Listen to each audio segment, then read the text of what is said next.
When Elisa returns home for New Year's Eve, she discovers that her family has organized a lavish party without even inviting her. As everyone toasts to the new year, ignoring her presence, she realizes that their indifference hides a very precise plan to exclude her from her grandmother's inheritance. But Elisa has a secret that no one knows, and that January evening will change the family dynamics forever. Subscribe to our channel so you don't miss true stories of revenge, justice, and personal rebirth. I placed my forehead against the window pane, feeling the icy cold of the frozen glass. From there, I looked at the colorful lights illuminating my parents' villa. From the street, I could hear the music, the laughter, the clinking of champagne glasses. It was December 31st, and inside that house they were celebrating the most sumptuous New Year's Eve that Turin had ever seen. The problem? No one had invited me. My name is Elisa Martinelli. I'm 28 years old, and that evening I finally understood what it meant to be transparent in the eyes of my family. I hadn't always been like this. As a child, I was Grandma Beatrice's favorite, the only one who understood my passion for numbers, graphs, and everything that others considered boring. She called me her little genius and would have me sit next to her during family gatherings while my father talked business and my sister Aurora showed off the latest designer dress. But Grandma Beatrice had died 6 months ago, and with her had gone the only person who had ever made me feel seen. That evening I stood outside, in my gray coat that I had bought on sale, my shoes getting wet in the melted snow, staring at the party where I didn't belong. I had driven 4 hours from Milan, where I worked as a financial analyst for a small consulting firm. My apartment was tiny, my savings modest, but it was enough for me. Or so I told myself. Like and subscribe for more stories like this. The gate stood open. Characteristic of their arrogance, they hadn't even considered closing it. So I went inside. With each step I took toward the house, the gravel driveway crunched noisily beneath my feet. Through the living room windows, I could see everything. The tables laden with oysters and caviar, the crystal chandeliers twinkling, the guests in evening dresses laughing with glasses of Prosecco in their hands. And there, right at the center of everything, stood Aurora, my older sister, 35 years old, elegantly dressed in a stunning red Valentino gown and with her hair perfectly styled. Next to her was our father, Giuseppe Martinelli, the owner of 3 luxurious car dealerships in the city of Turin, and mother, Paola, who was handing out fake smiles like they were candy. The front door was unlocked. I opened it slowly, and the warmth of the house overwhelmed me, along with the smell of champagne and expensive perfumes. No one noticed me right away. I stepped into the hallway, taking off my wet coat, and stopped at the threshold of the living room. Aurora was the first to see me. Her smile froze for a millisecond before recomposing itself into an expression of faint surprise. "Elisa!" exclaimed in a voice too loud, drawing everyone's attention. "I didn't know you were coming." Silence fell over the room like a heavy blanket. My father turned, his glass halfway to his lips.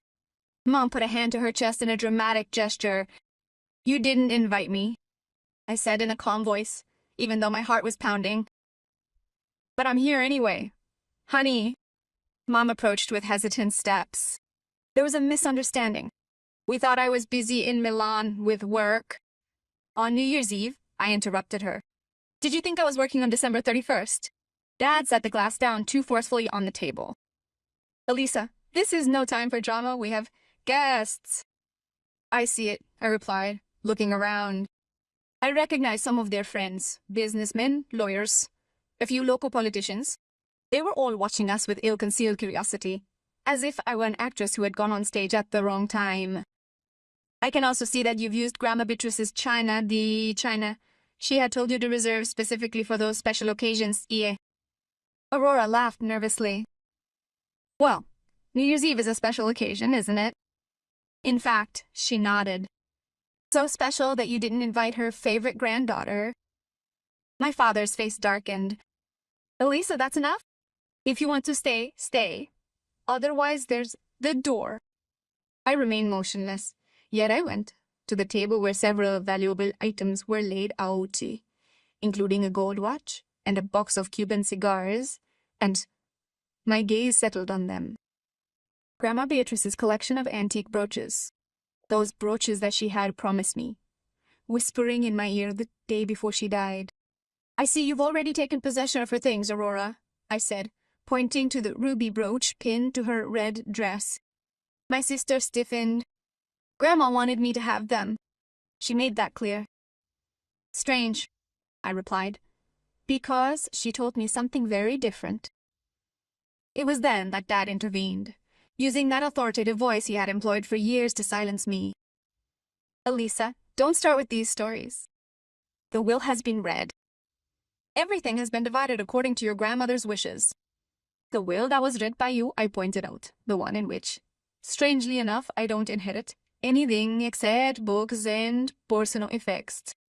While Aurora receives the villa on the lake, you receive the shares in the company, and Mom gets the jewels." Mom took a step forward, her eyes watering. "Elisa, dear, your grandmother knew that you don't need material things. You have your own career and your independence. I laughed bitterly. As for my career, is that what you consider a simple office job? What do you think isn't even worth mentioning when you talk to your friends at Owen's?" One of the guests, Mr. Ferretti, the owner of a large restaurant chain, cleared his throat rather uncomfortably. "Maybe we should leave now?" "No," I said firmly, turning my gaze to him. "Stay. Why don't they tell you the truth? Why don't they tell you that Grandma Beatrice made a second will?" The silence that followed was deafening. Aurora turned pale. Dad clenched his jaw so hard, I could hear his teeth squeaking even from where I was. "There is no second will," Aurora said, in a trembling voice. From my bag, I pulled out an old sealed envelope of parchment paper with the red wax seal still intact. On the front was Grandma Beatrice's elegant handwriting to be opened in the presence of Elisa Martinelli and Stefano's notary, and what would you have done in my place?" I said, holding up the envelope. "It's the real will. The one that Grandma deposited with Stefano's notary 3 weeks before she died. The one that you deliberately hid because you knew what it contained." Dad took a threatening step toward me. "Where did you get that thing?" "Stefano's notary contacted me 2 weeks ago," I explained calmly, though my hands were shaking. "He wondered why I hadn't shown up for the official reading. When I told him that you had informed me that the will had already been read and that I had no right to anything, he was very surprised." Mama dropped onto a chair, her face the color of a clean sheet. Aurora looked at me with pure hatred in her eyes. "So," I continued, "I made an appointment and discovered some very interesting things. For example, that Grandma Beatrice knew you better than you thought. She knew all along about your greed and your lies, and as a result, she took decisive action." "You're bluffing," Aurora hissed. "There is no other will." "Tomorrow morning at 10 o'clock, I said, smiling. "Stefano's notary will be in his office on Via Roma. We'll also have a judge present, as this will entirely invalidate the prior will that was read aloud. And do you know what's written in here?" No one spoke. The guests looked at us as if we were a particularly dramatic, theatrical performance. "Grandma left me everything," I revealed. "The villa, the shares, the jewels, everything. He left you exactly what you deserved. Nothing."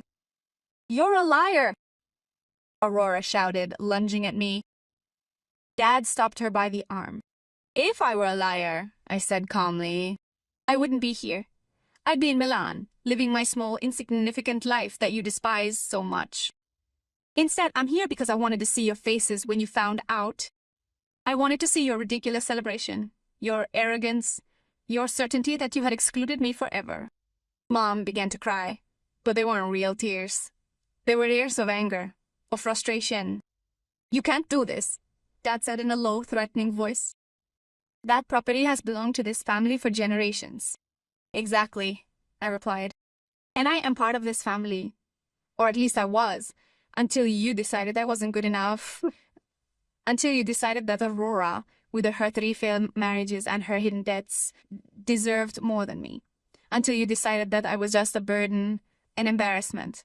Write in the comments what you would have done, and don't forget to subscribe." I approached the table and grabbed the ruby brooch from Aurora's dress before she could stop me. "This was Grandma's, and it will go back to me along with everything else. We will sue you, Dad threatened. We will fight this will until we win. Go ahead, I replied, heading for the door. The will is legal, signed, witnessed, and filed properly. Concerning the will, could you tell me about the one that was read aloud? Stefano's notary has already launched an investigation for fraud in the will. Apparently, Grandma never signed that will. Someone forged her signature. Aurora staggered. Dad seemed to age 10 years in an instant. Happy New Year, I said on the threshold, looking at their shocked faces. I hope you enjoyed this party. It will be the last one you will throw at the family villa. I went out into the cold January night, and for the first time in 6 months, I felt something warm inside my chest. It wasn't revenge, or at least not only that, it was justice. It was the recognition that Grandma Beatrice had seen me, understood me, loved me. The following days were chaotic. Stefano's notary publicly confirmed the existence of the second will. Investigations revealed that my father had paid a forger to create the first will, the one that excluded me. Aurora had illegally taken possession of the villa by the lake and had already begun selling it off piecemeal. Everything was stopped. Everything was annulled. The villa returned to me, along with the company's shares and the jewels. But that wasn't the real victory. The real victory came when, 3 months later, I transformed the villa by the lake into a foundation for young women who wanted to study mathematics and finance. I called it the Beatrice Martinelli Foundation, and I put all my heart into it. My father lost his reputation in the circles he loved so much. Aurora found herself forced to sell her luxurious apartment in order to settle her debts. Mama transferred to a smaller home, far from the spotlight and public eye. And I stopped being invisible. I quit my job in Milan and became the director of the foundation. Every year, on December 31st, I organize a dinner for the women of the foundation. Tonight we are using the lovely china set that belonged to our grandmother Beatrice, and we are raising our glasses to all the women who have felt unseen yet found the strength to be seen. Grandma was right. She had an understanding of my family that surpassed their own self-awareness. And in her final act of love, she bequeathed to me not only material possessions, but a gift of incomparably greater value. Proof that someone had seen me, really seen me for my entire life. Returning to my car parked outside the villa that New Year's Eve, I discovered a small note resting directly on my windshield. Written in her shaky handwriting, it was almost certainly one of the last things Grandma ever wrote right before she died. Dear Elisa, if you're reading this, it means you finally come home. I couldn't give you much in life, but in death I can give you everything. Not for the money, but because you're the only one who understands what it means to build something with your own ingenuity, not with arrogance. You're the only one who's ever really listened to me. Use what I leave you to be happy. And please remember, the real family isn't defined by blood, but by the bonds of the heart. I love you, my little genius, Grandma Beatrice. I cried in that car, under the snow that was starting to fall again, clutching that note to my chest. And that night, as fireworks exploded in the sky over Turin, I understood that the new year had truly brought a new beginning, not for them, but for me. And this time, no one would make me invisible anymore. The end.